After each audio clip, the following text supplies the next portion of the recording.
व्यावहारिक स्तर पे जब हम कहते हैं कि व्यक्तित्व का निर्माण होना चाहिए, व्यक्तित्व का विकास होना चाहिए, व्यक्तित्व को खूबसूरत बनाना चाहिए, तो उसका क्या अभिप्राय है? सुंदर व्यक्तित्व का क्या अभिप्राय है? सुंदरता संस्कार से शुरू करो कि हमारे संस्कार सुंदर हों, हमारा स्वभाव सुंदर हो, हमारे भीतर त्रिगुण की जो स्थिति है वो सात्विक हो, हमारे भीतर जो रजस हो वो सत्व के अधीन रहे, हमारे भीतर जो तमस है वो भी सत्वगुण के अधीन रहे। सत्वगुण के अधीन जो रजस और तमस है वो बहुत कल्याणकारी है, बहुत ही मंगलकारी है। आप निश्चित जान लो, तमोगुण के बिना विश्राम नहीं हो सकता, और विश्राम न हुए, विश्राम के बिना शक्ति तत्व का संवर्धन नहीं हो सकता, शक्ति तत्व की पुष्टि नहीं हो सकती। आप सबका, हम सबका अनुभव है, हम विश्राम कर लेते हैं तो सोने के पहले जो हमारी पूरी तरह से स्थिति बिगड़ी बिगड़ी सी रहती है कि अब थक गए बस, मन से तन से तो विश्राम करते ही वो शक्ति पुनः प्राप्त हो जाती है। आप तमोगुण को बिल्कुल नकारात्मक तत्व न समझ बैठना, वो एक गलती हो जाएगी। तमोगुण जो सत्वगुण के अधीन रहता है, वह तमोगुण विश्राम का कारक होने के नाते परम कल्याणकारी है। देखो, रजोगुण क्रियात्मक है, कोई भी सृजन, कोई भी निर्माण बिना रजोगुण के हो नहीं सकता।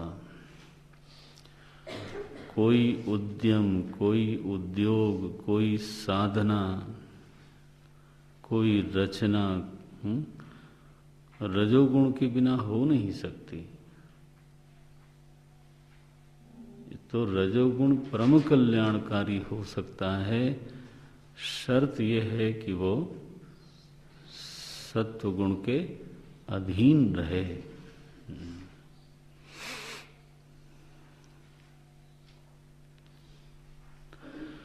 तो जब कहते हैं व्यक्तित्व का निर्माण, व्यक्तित्व को खूबसूरत बनाने की साधना कहाँ से शुरू करें? बोले शुरू कहीं से भी करो, लेकिन उसकी कसौटी समझ के रखो। अगर हमारे भीतर का त्रिगुण सुंदर है और हमारे भीतर के संस्कार सात्विक हैं, शिष्ट हैं, कोमल हैं, तो मूल में ही वो व्यक्ति सुंदर हो गया। तो मूल में बदसूरती छिपी हुई हो, बाहर से मेकअप करने से क्या होगा?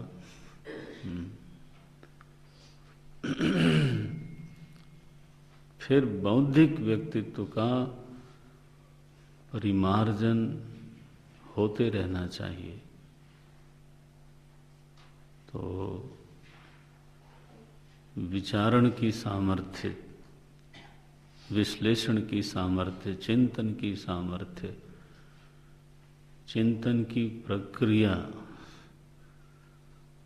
इन सभी चीज़ों का संवर्धन जीवन में होना चाहिए। चिंतन कैसे करना वो सीखना चाहिए, और चिंतन के जो उपकारी तत्व हैं, चिंतन का मुपकारी तत्व है डेटा, पहले से प्राप्त ज्ञान, जिसको मैंने एक दिन बोला था, स्मृति का आश्रय लेकर के ही बुद्धि चिंतन करती है। डेटा न हो तो बुद्धि चल नहीं सकती। तो एक तो आदमी को वेल इन्फॉर्म्ड होना चाहिए, दूसरे केवल इन्फॉर्मेशन से तो बात बनती नहीं, उसको चिंतन की प्रक्रिया सीखनी चाहिए, फिर उसका अभ्यास करना चाहिए। तब बौद्धिक व्यक्तित्व निखरता है।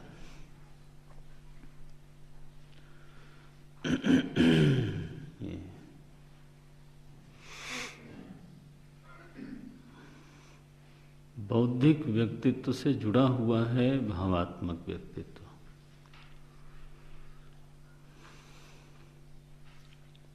तो हमारा भाव जगत सुंदर होना चाहिए, उसमें क्षमा का गुण बढ़े, धीरज का गुण बढ़े, कोमलता का गुण बढ़े, औदार्य का, उदारता का गुण बढ़े।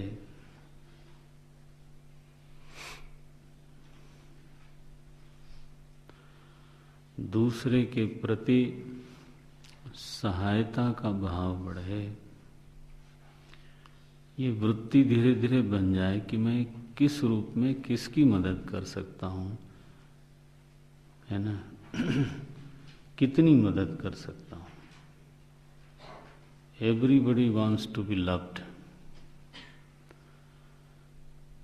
सभी लोग चाहते हैं कि लोग मुझसे प्यार करें।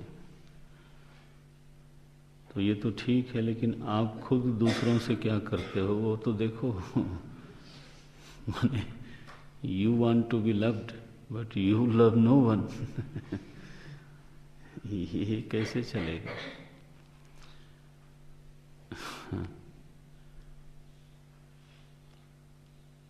जब आपको आदर की अनुभूति होती है, प्रेम की अनुभूति होती है, विश्वास की अनुभूति होती है, तो आपको लगता है कि आनंद है, तो कम से कम भाव के स्तर पे ये तीनों वृत्तियां दूसरे के लिए बढ़ानी चाहिए। I have to grow. मुझे एक ऐसे व्यक्ति के रूप में विकसित होना है जो दूसरों का आदर करता है।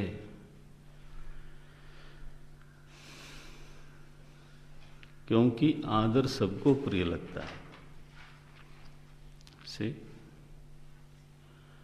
दूसरे पर विश्वास करने का अभ्यास डालना चाहिए।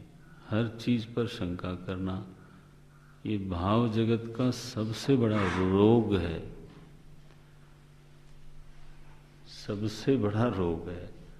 आपके ऊपर कोई शंका करे, देखो आपको कैसा लगता है। तो फिर तो मुश्किल हो जाती है।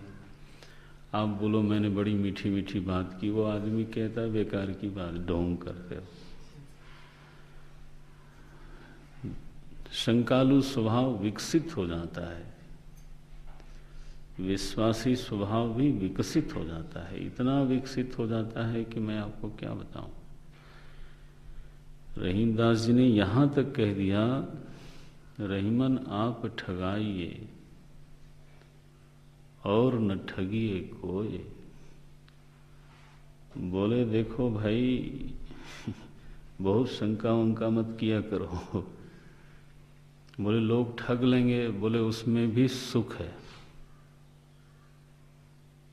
अब ये डेवलपमेंट है, ये सबकी स्थिति ऐसी नहीं है। आप ठगे सुख उपजत और ठगे दुख होए। अगर कोई आपको ठग ले, चिंता न करो, मालिक साहब इस सृष्टि के मालिक हैं, वो देख लेंगे। अगर मनुष्यों के हाथ में ही सृष्टि होती ना तो तुलसी, कबीर, रहीम ये जीवित नहीं रहते बेचारे। ये सब खत्म हो गए होते। हम तो जब केवल प्रत्यक्षवादी हो जाते हैं ना तो फिर तो गड़बड़ हो ही जाती है। जरा प्रभु की ओर भी नजर रखना चाहिए।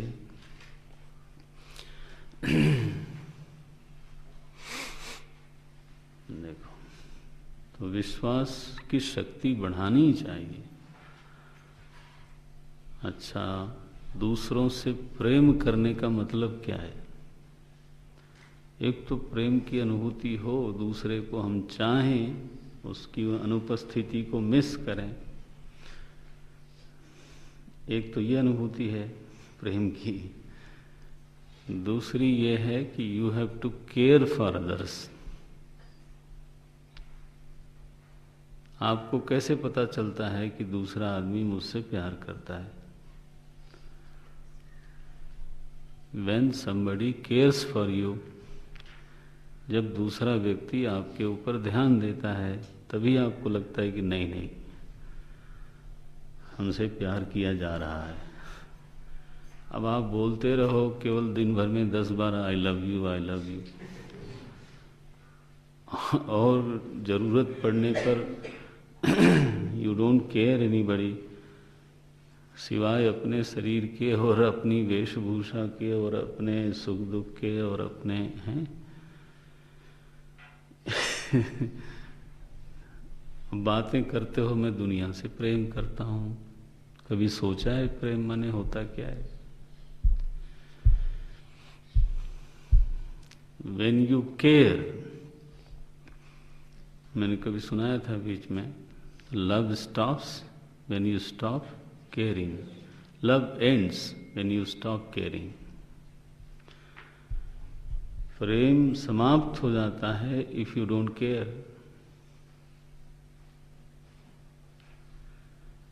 तो दूसरों के प्रति व्यक्ति जब कंसर्न फील करे और इसका विकास करे, एकदम से सहज नहीं होता, धीरे धीरे धीरे धीरे इसका विकास होता है,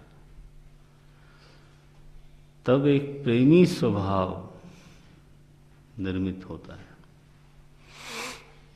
तब कोई रंतिदेव बन जाते हैं, वो चरम है। आप जानते हैं ना रंतिदेव के बारे में? भगवान सामने प्रकट हुए तो बोले महाराज, बोले वर मांगो, बोले मुझे सबके हृदय में बैठा दीजिए।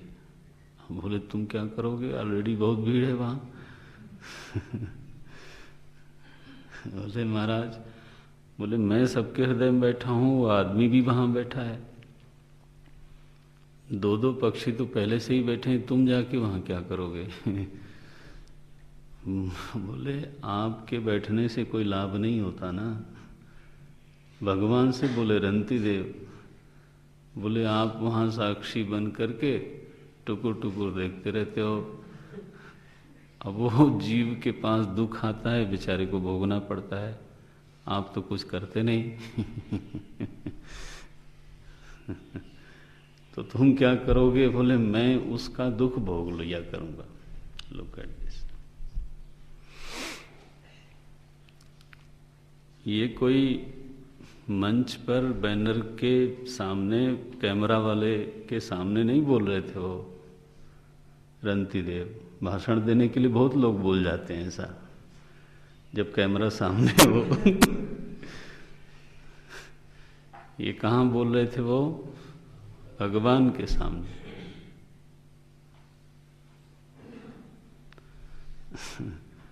इसको बोलते हैं भाव सौंदर्य।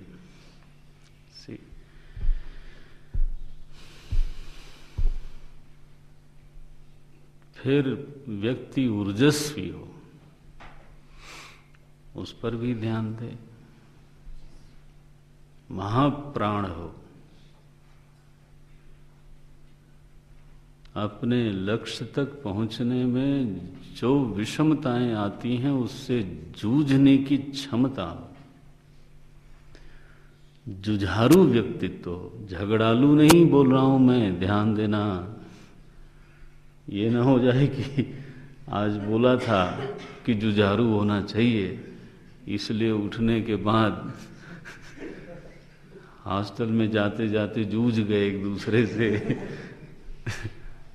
वो नहीं कह रहा हूं, कलह प्रिय नहीं, जूझने की, संघर्ष करने की क्षमता विकसित करनी चाहिए। एकदम गिव अप कर देना, छोड़ देना, थोड़ा सा प्रेशर पड़ा, थोड़ा कुछ मन में आया, थोड़ा कुछ शरीर पर हुआ, थोड़ा कुछ परिस्थितियां विषम हुई, बस हरिओम तत्सत। इस विश्व में कोई अगर महापुरुष हुआ है किसी भी क्षेत्र में, तो वो जूझते जूझते ही हुआ है। हर मोड़ पर बस भगोड़े की तरह जहाँ पहला क्या बोलते हैं व्यवधान आया, वहाँ हाँ पलायितः, ऐसा भगोड़े लोग कहीं पहुँचते नहीं।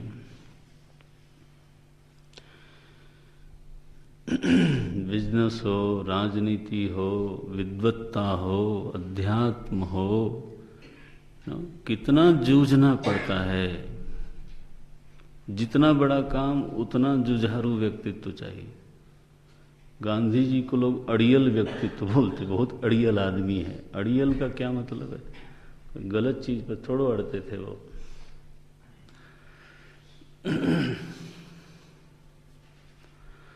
सत्कर्मन से कबहू न टरूं, गुरु गोविंद सिंह ने लिखा। देह शिवा बर मोहे इहे, सत्कर्मन से कबहू न टरूं। जूझ मरूं, ऐसा एक शब्द है उसमें। ये प्राणमय व्यक्तित्व हो, ऊर्जस्वी व्यक्तित्व हो,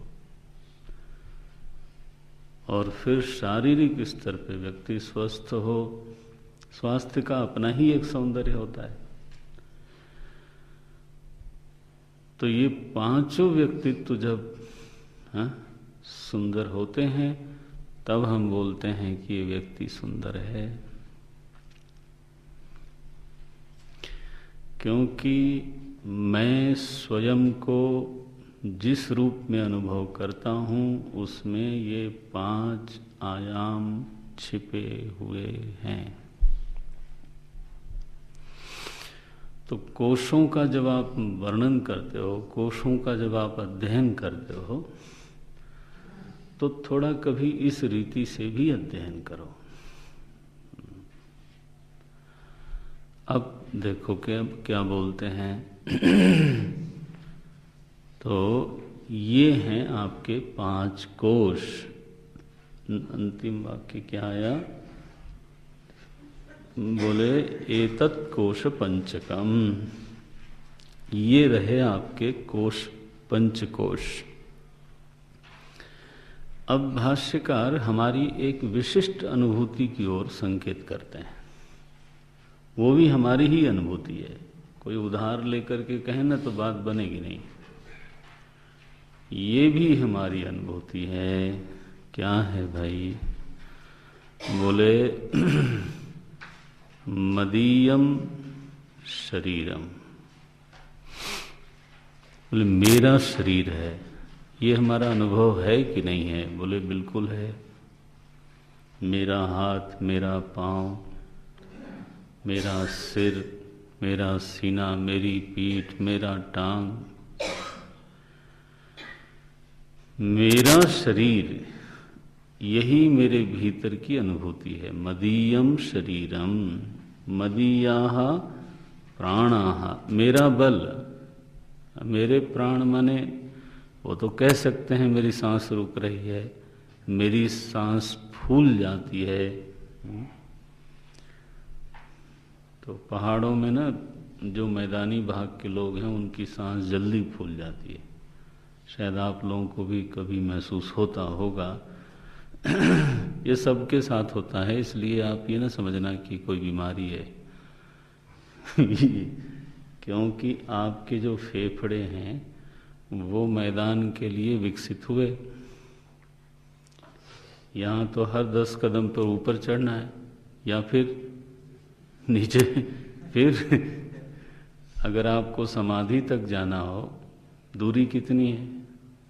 मुश्किल से 1 फरलांग भी नहीं होगा। लेकिन तो हमें चिट्ठी आती है जब डेलीगेट्स आते हैं कैंप्स में कि कोई ऐसा कमरा दीजिएगा जिसमें सीढ़ी न चढ़ना पड़े। अब हम लोग सोचते हैं कि ऐसा तो कोई भी कमरा नहीं है। आई टेल यू, एक भी कमरा नहीं है। ब्रिगेडियर साहब का कमरा है, उसमें वो नीचे आने के लिए पहली सीढ़ी है। सबसे सेफ कह लो वही, उसमें पहले nearest to kitchen, nearest to satsang hall, ये लिखा जाता है सब, हम लोग पढ़ते हैं। अब नियरेस्ट तो ठीक है, लेकिन यहाँ तक पहुँचने में भी यू कांट अवॉइड, चढ़ना तो है ही। और अगर आपको हम ब्रांड भेज दें ना, तब आपको पता चल जाएगा कि कितना चढ़ना पड़ता है। जहाँ से वो किचन की औरतें आती हैं, महाराज आपकी पूरी एक्सरसाइज हो जाएगी। ऐसा है बिल्कुल। तो अच्छा, अब इन लोगों के फेफड़े उस तरह से विकसित हुए हैं बचपन से, घुटने और फेफड़े, तो नेचुरली फिर फर्क तो रहता है। तो सांस फूल जाती है, तो कई बार हमको लगता है कि यार यहाँ तो सांस फूलने लग गई। तो सांस तो फूलनी चाहिए, आफ्टर ऑल जीवित हो आप। तो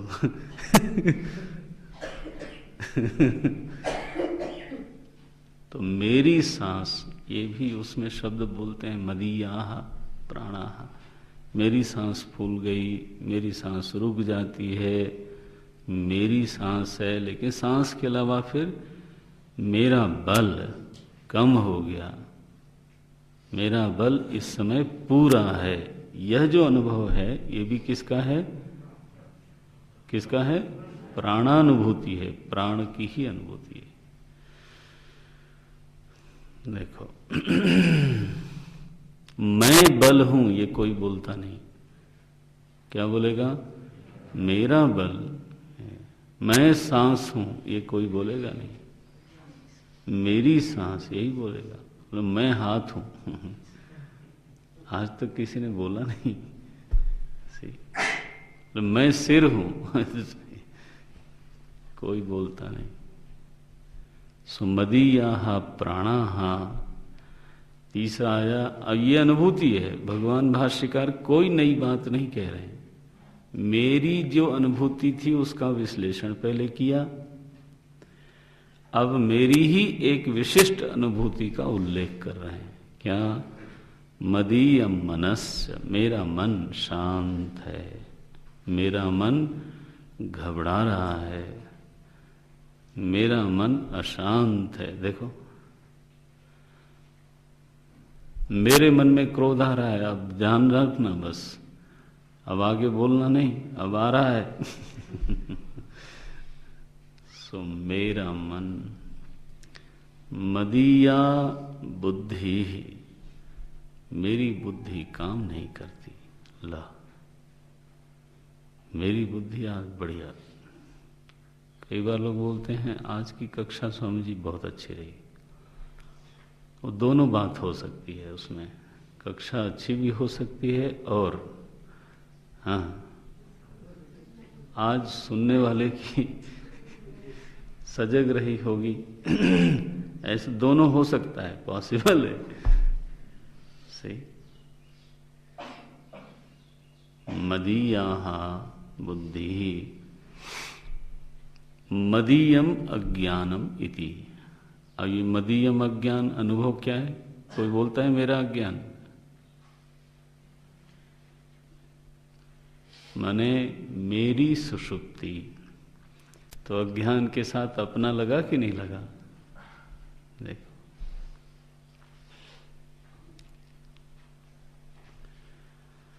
सो मेरा ज्ञान मदीयाः मदीयम क्या बोलते हैं, मदीयम अज्ञानमिति। ये 5 अनुभूतियां हैं, बिल्कुल साफ दिखाई देता है। मदीयम शरीरम, मदीयाः प्राणाः, मदीयम मनस्य, मदीया बुद्धिः, मदीयम अज्ञानम इति। अच्छा, बोले ये अनुभूति किसने कराई? बोले कोई कराई वराई किसी ने नहीं, स्वेनैव ज्ञायते, स्वेन एव, स्वयं मैं जानता हूं, बिना किसी के उपदेश के मैं बोलता हूं मेरा शरीर। किसी ने कहा थोड़ा था कि ये तुम्हारा शरीर है, मैं तो जानता हूं। किसी ने कहा नहीं था कि ये तेरी सांस है, मैं तो खुद जानता हूं। स्वेनैव ज्ञायते, यह जो अनुभूति है वो उपदेश सिद्ध नहीं है, यहां तक कि विचार सिद्ध नहीं है। क्या है? सहज शुरू से यह अनुभूति है, एक बच्चे को भी है। स्वेनैव ज्ञायते। अच्छा, बोले ठीक है, ये तो अनुभव है हमारा। तो इस अनुभूति का अभिप्राय क्या है? बोले अभिप्राय ये है विश्लेषण करने पर कि तद यथा, ये तो ऐसे हुआ। तद यथा मने, तद यथा मने ये तो ऐसे हुआ, हिंदी में बोलते हो ना, ये तो ऐसे है। कैसे है भाई? बोले मदीयत्वेन ज्ञातम कटक कुंडल गृहादिकम। मदीयत्वेन, मेरा करके जो जानकारी होती है, किसके बारे में? बोले कटक कुंडल, जो आभूषण है, कुंडल है, घर है, गृहादिकम, खेत है, बिजनेस है। हम बोलते हैं मेरा घर है, मेरा आभूषण है, मेरा कुंडल है, मेरा कंगन है। ऐसा कहते समय ये निश्चित दिखाई देता है कि वो कंगन मुझसे भिन्न है, कुंडल मुझसे भिन्न है, वो घर मुझसे भिन्न है। स्वस्मात् भिन्नम। क्या कहना चाहते हैं? कि जो ममता का आश्रय है वो अहम नहीं हो सकता। पकड़ लेना इसको आप जरा, सिद्धांत है ये। जो ममतास्पद है वो अहंतास्पद नहीं हो सकता।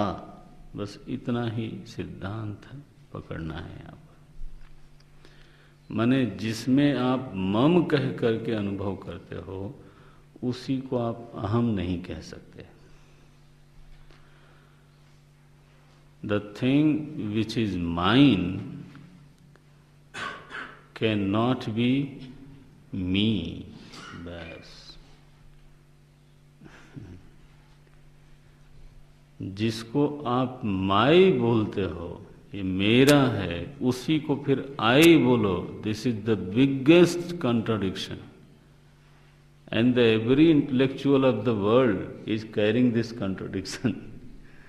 See? हम लोग शरीर को मेरा भी बोलते हैं और फिर कोई पूछे कहाँ हो आप, ये किसी को मैं ऐसे संबोधन, बोले मुझे बुला रहे हैं।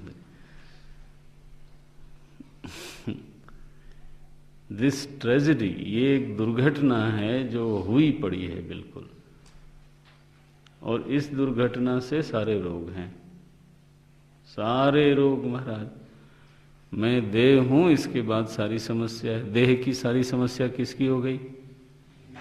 मेरी। हल करते जा रहे हैं, हल करते जा रहे हैं। ओहो, वेदांत कहता है महाराज भिन्नम। क्यों भिन्नम? क्योंकि तुम इसको मम बोलते हो। हेतु क्या है? इसको तुम मम बोलते हो, मेरा बोलते हो। ये ममता का हमारे शंकराचार्य भगवान ने विवेक चूड़ामणि में लिखा, अविचार कृतो बंधः, बंधः कृतः, बंधन बना हुआ है किससे? अविचार से। बोले गलत विचार कर लिया होगा। हाँ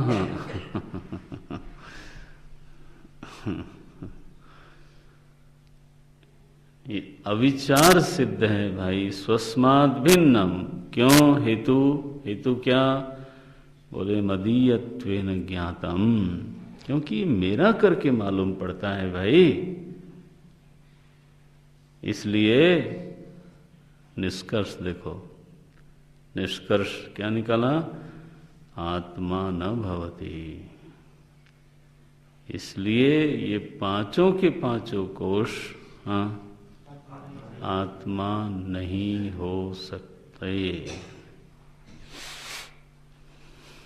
ये मिथ्यानुभूति है अपने बारे में, अनुचित अनुभूति है अपने बारे में, अविचारित अनुभूति है अपने बारे में।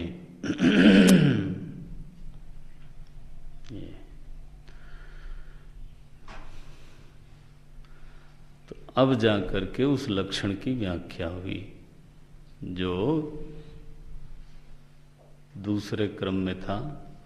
स्थूल सूक्ष्म कारण शरीरात व्यतिरिक्त पंचकोशातीतः, आत्मा का लक्षण बताया था। अब आके मिलाया आत्मा न भवति। ये जो पंचकोश हैं भले ही वो आपके अपने अनुभूति जैसे लगते हैं, लेकिन चूंकि वो ममता के आस्पद हैं, इसलिए वो मैं, वो आत्मा नहीं हो सकता। तो क्या है आत्मा? बोले वो तो पंचकोशों से निश्चित रूप से अतीत होगा। पंचकोशातीतः सन अवस्थात्रय साक्षी स्थूल सूक्ष्म कारण शरीरात व्यतिरिक्त। ये तीनों तटस्थ लक्षणों की चर्चा हो गई। देखो क्या क्रम से चलते हैं। तीनों जो तटस्थ लक्षण बताए थे उनकी चर्चा हो गई। अब आए स्वरूप लक्षण पर कि अभी तक आप ये बोलते रहे ये आत्मा नहीं हो सकता, ये आत्मा नहीं हो सकता। तो आत्मा तरही कह, देखो प्रश्न क्या उठा, तरही माने तब, तो बोले भाई ये नहीं हो सकता, नहीं हो सकता ये बोलते हैं आप, तो फिर ये बताइए कि फिर आत्मा क्या है? आत्मा तरही कह, तो फिर आत्मा क्या वस्तु है? बुद्धिमान नहीं है, भावुक नहीं है, निर्बल बलवान नहीं है, हैं? तो फिर क्या है? ये मैं नाम की चीज क्या है? बोले बोला था ना, चौथा लक्षण स्वरूप है। सच्चिदानंद स्वरूप आत्मा। देखो ये लक्षण कर दिया, सच्चिदानंद स्वरूप। अब देखो कितना उनको स्मरण है, हम लोग भूल जाते हैं कहाँ से शुरू किया। तो भाष्यकार को बिल्कुल पक्का है कि मैंने 4 लक्षण बोले थे, एक एक की व्याख्या करनी है, 3 की हो गई। अब आए स्वरूप पर। सच्चिदानंद स्वरूप आत्मा, आत्मा का स्वरूप, उसका जो अपना रूप है, ये तो दूसरों का रूप उसने ग्रहण कर लिया है। बोलता है मैं मनुष्य हूं, मूर्ख। ल सुबह सुबह मूर्ख कह दिया ये ठंडी में। कहना ही पड़ता है। दूसरे का रूप अपने ऊपर चढ़ा लिया। क्या बोलते हैं? स्वरूप है, जो उसका अपना रूप है वो क्या है? सच्चिदानंद स्वरूप। उसका अपना रूप तो ऐसा है, उसमें सत चित आनंद है। बोले महाराज 3 गुण हैं क्या ये? और आत्मा गुणी है? ये गलतियां होती रहती हैं, इसको पक्का करना धीरे धीरे।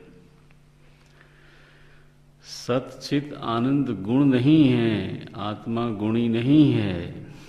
सच्चिदानंद को ही आत्मा कहते हैं, नहीं तो आत्मा गुणवान हो जाएगा। इससे पृथक होगा।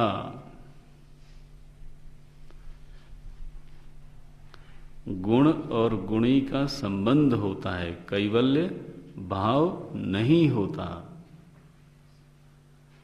जैसे सुगंध पुष्प का गुण है, हाँ, तो संबंध है वहां पर, कैवल्य भाव नहीं है। ये क्या बोलते हैं? सच्चिदानंद स्वरूप आत्मा। प्रश्न आया, महाराज मैंने भी कई बार सुना, लोग भजन भी गाते हैं, मेरा सतचित आनंद रूप। अब मैंने कहा भैया कहाँ आनंद रूप, दिखता ही नहीं है उसमें। ऐसे गाओगे तो किधर आनंद दिखेगा उसमें। हाँ, ये जरूर है कि किसी को थोड़ी नींद पहले से आ रही हो तो वो आनंदमय कोष में भले चला जाए। लोरी की तरह हो रहा है वो नहीं। तो मैंने सुना है भजन इत्यादि में। लेकिन अब बताइए क्या चीज है, सत किसको बोलते हैं? ये प्रश्न किया, खुद उठाया प्रश्न। सत किम, सत किसको बोलते हैं? भाष्यकार ने अब जाके परिभाषा दी। लक्षण किया था विवेक में, तत्व विवेक कहा, क्या बोला था? आत्मा सत्यम तदन्यत् सर्वम मिथ्येति। लेकिन उस समय सत्य की परिभाषा नहीं दी, अब देते हैं। सत किम, बोले कालत्रयेपि तिष्ठति इति। सत एक वस्तु जो तीनों कालों में तिष्ठति, तिष्ठति माने हैं बिना परिवर्तन के। हाँ, तिष्ठति शब्द का अर्थ ये है। तिष्ठति मैंने बोला था कौन सी धातु है इसमें? स्था। यस, स्था का अर्थ क्या है? गति निवृत्तौ। महर्षि पाणिनि ने लिखा स्था गति निवृत्तौ। जहां पर गति का निषेध है, परिवर्तन का निषेध है। कोई व्यक्ति जा रहा हो, आप पीछे से बोलें तिष्ठ। तिष्ठ का क्या मतलब है फिर? डोंट मूव इवन, ये होता है तिष्ठ। तिष्ठ माने खड़ा होना नहीं होता है, उत्तिष्ठ माने खड़ा होना, वो उपसर्ग लगाना पड़ेगा। तिष्ठ, तिष्ठ माने बस अब स्टैच्यू बन जाओ वहीं। हाँ, पावरफुल शब्द है। तिष्ठ, अपरिवर्तन, माने तीनों कालों में अविकारी रूप से जो है उसको बोलते हैं सत। देखो परिभाषा, कालत्रयेपि तिष्ठति इति सत। बोले ये परिभाषा आप कहाँ से लेके आए? लो, इस परिभाषा का स्रोत क्या है? आपने अपनी सुविधा के अनुसार बना लिया परिभाषा। ऐसे भी आक्षेप करने वाले हैं। हाँ, बोले ये तो अच्छा हुआ आपने ये शब्द बोला, हाँ, और आपने अपनी सुविधा के अनुसार उसकी परिभाषा बना ली। ये मैं नहीं मानता। हाँ, तो ठीक है भाई। ये विचार में जब आप एक परिभाषा नहीं मानते तो फिर आपकी जिम्मेदारी होती कि आप बताओ दूसरी। ये नहीं हो सकता कि तुम्हारी वाली मानूंगा नहीं और हाँ अपनी वाली बताऊंगा नहीं, ये क्या बेईमानी होगी। कभी कभी ना नवयुवक हमारे युवा केंद्र वाले मिलते रहते हैं, बोलते हैं समाज में ऐसा है कि हम इस पुरानी बात को नहीं मानते। ठीक है, वो तुम्हारी स्वतंत्रता है, नई बात बताओ जिसको मानते हो। बोले वो सोचा नहीं अभी। ये व्हाट इज दिस, ये तो गलत बात है। गृहस्थ आश्रम के बारे में जो पुरानी बात है वो हम नहीं मानते। अच्छा नई वाली बताओ। नई वाली एक्सपेरिमेंट चल रहा है। माता पिता के बारे में पुरानी वाली बात नहीं मानते, तो नई वाली क्या? बोले पक्का नहीं किया अभी तक। पुरानी वाली थी मातृ देवो भव पितृ देवो भव, वो हम नहीं मानते। अब क्या? मातृ क्या बोले, दैत्य? कुछ तुम बताओ फिर।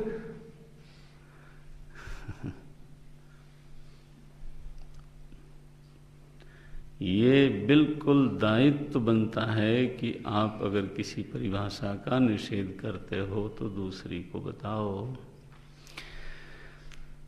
अच्छा भाई, बोले एक आदमी ने साल भर पहले एक बात कही थी, वचन दिया था। साल भर बाद जब हम मिले तो मैंने कहा देखो साल भर पहले तुमने ये बोला था। बोले नहीं मैंने ऐसा नहीं बोला था। क्या बोला था? उसने जब दोहराया तो उसमें 1-2 अक्षर बदल दिए उसने।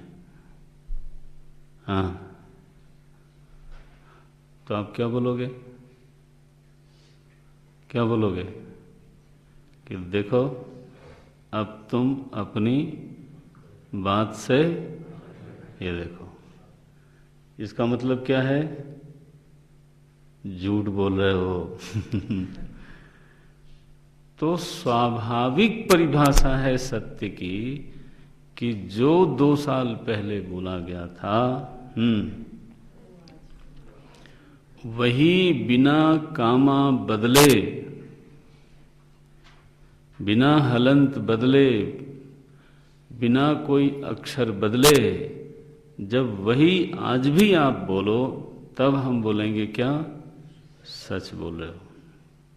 और वही 20 साल बाद बोलूं तो तब बोलो सच बोलता है। और काल के प्रवाह में आप कामा बदलते जाओ। हाँ, बोले बाय द टाइम पता चला पूरा वाक्य ही बदल गया।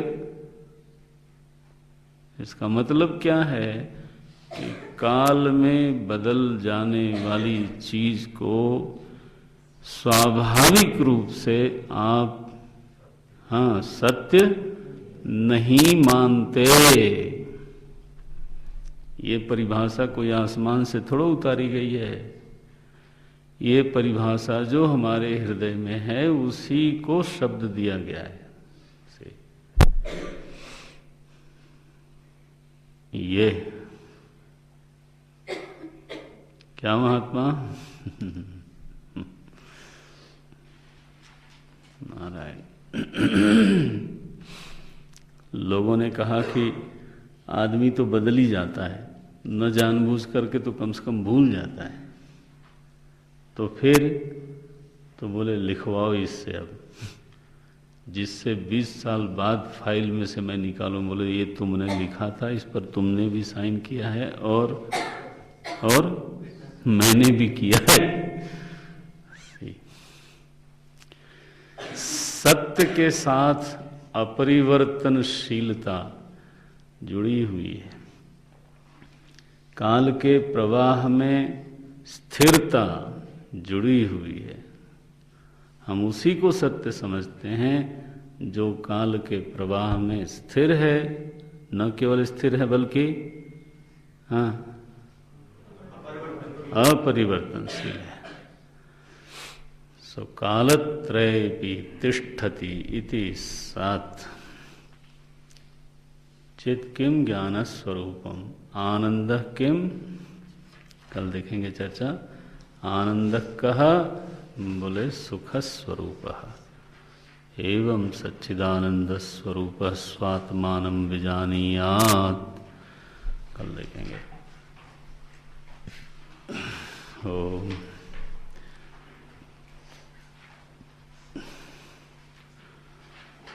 ओम पूर्णमदः पूर्णमिदं पूर्णात् पूर्णमुदच्यते पूर्णस्य पूर्णमादाय पूर्णमेवावशिष्यते। ओम शांति शांति शांति। हरि ओम। श्री गुरुभ्यो नमः। हरि